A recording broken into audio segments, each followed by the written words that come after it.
بسم اللہ الرحمن الرحیم۔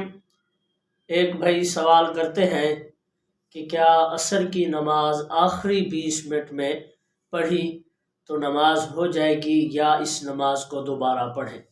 اس سے پہلے گزارش ہے، اس طرح کے شرعی مسائل کا حل جاننے کے لیے ہمارے چینل کو ضرور سبسکرائب کریں۔ آخری 20 ٹائم جو بچتے ہیں عصر کے وقت، وہ مکروہ تحریمی کا وقت ہے۔ اس وقت جو نماز عصر کی پڑھی جائے گی اس نماز کو دوبارہ پڑھنا چاہیے، کیونکہ مکروہ تحریمی کے وقت پڑھی گئی ہے، تو اس لیے اس نماز کو دوبارہ پڑھا جائے۔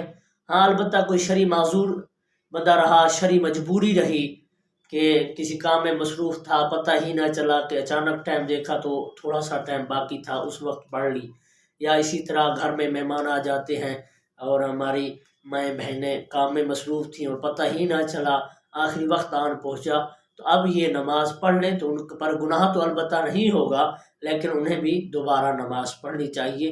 آخری 20 منٹ میں جو نماز پڑھی ہے عصر کی، اس کو دوبارہ نماز پڑھنا چاہیے، اسے وہ ادا نہیں ہوگی، اسے دوبارہ قضا کرنا چاہیے۔